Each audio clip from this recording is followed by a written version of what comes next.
Okay, let's go and install WordPress. We're going to do this completely from scratch just to give you a good sense of what it takes. You'll probably have heard about the famous WordPress 5-minute install. Well, that's true to a certain extent. From a certain point it's 5 minutes, but there's a lot of prep work beforehand. Nothing complicated, nothing tough, but it's more than 5 minutes. Alright, first thing we need to do is go to wordpress.org here, and we're going to download the latest version.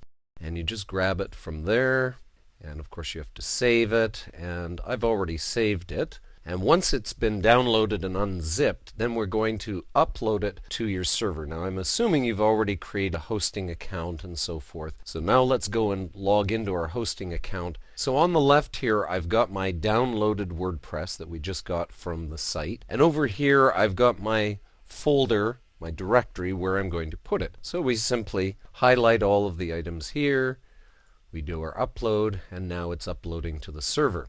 While it's doing that, let's go back over to here and have a look at what I've done. I've made a list of all the things I'm going to need. I've got to install a database. I'm going to create that. So I've made my usernames and passwords for that. The name of the database here, then a username for the database, and a password for the database. And I've also prepped that I'm going to have a WordPress user. There's going to be at least one, obviously. You've got to be the administrator to get things going. So I've got that all prepped as well. So I'm just going to be copying and pasting from this file. Now, with the MySQL database, most of you, of course, are going to be on shared server environments for your clients. So what I've got here, the first part of this is going to be the actual name of your account, the username of your account, followed by the specific name for this database.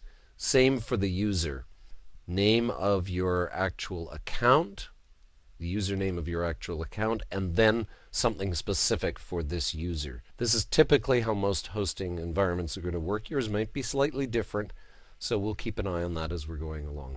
Okay, let's go back and check. See how our upload is making out. Oh, it's a bit of a slow day, so we're going to wait for it to fully upload. The next thing we're going to do is we're going to go over and get into our hosting control panel. So I've already logged in, and in this particular case I'm using cPanel, which is a very, very common hosting control panel. Not dissimilar to other ones like Parallels, Plesk, and other ones. So yours may not be exactly like this, but it's very similar. We've got to actually create the database here. So let's do that right now. Notice it's already got, remember I told you it was going to have that prefix? That's the actual username for the account. That's already built in. So all I need from back here is really this second half. Okay, so I just copy that. Our uploading is completed. That's good. I go back over to here. I plug it in. It says it's okay. I create my database. It's creating it, and then it says, yes, I'm good to go. So now I've got my database. And what I need now is I need a user, and I'm going to create my new user down here. Again, the prefix is already there for me. I grab my prefix, or my actual additional item that I'm putting in. I paste that into here. Now I go and grab my password. There we go. Nice mean password. I paste that in here.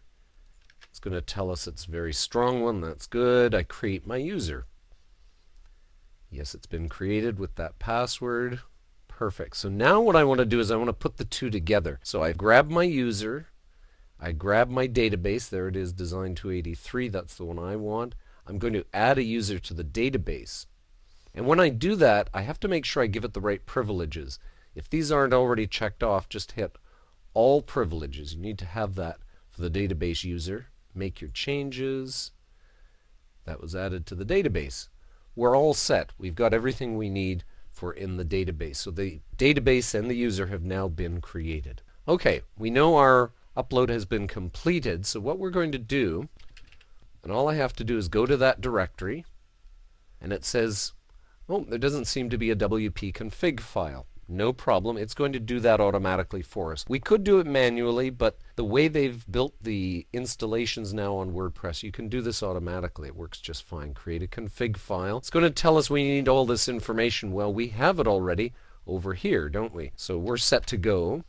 And here we go. This is where we're going to start filling in this information. So this is why I filled this out in full over here, is so that I can go back easily and simply plug it in here, database name, grab my database user, I go back over to here, paste it in, grab my password, and paste that in. Now, database host, 99 times out of 100, I was going to say 9 times out of 10, but even more so, 99 out of 100, you're going to use localhost. If your server uses databases that are on a different server, you're going to need a different location. They'll provide you with that. They'll let you know. And if you're not sure, check with your hosting company. But most of the time, this is what you'll need. Now, table prefixes. This is the default one. A lot of people say for security purposes, it's good to change this. Doesn't hurt anything. You might as well do it. So I'm just going to give it something else, and I'm going to call it UIY underscore. It can be anything you want there. I hit submit. And if all goes well, it says, yes, we're ready. This is now where we're kind of getting into the 5-minute installation, right?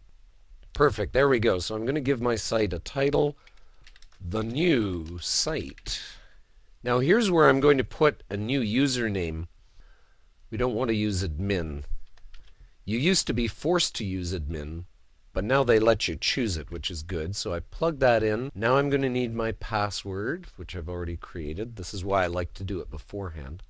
And I paste that in. My strength indicator is good. My email, there we go. Allow my site to appear in search engines. 9 times out of 10, I leave this off, unchecked, because I'm working on the site, right? You don't want to be indexed right away. Install WordPress. I don't want to remember that password. There we go. WordPress is installed. It hides the password here, and you can just log in at this point when you do this. You just log in, put in your username and password, and you're up and running.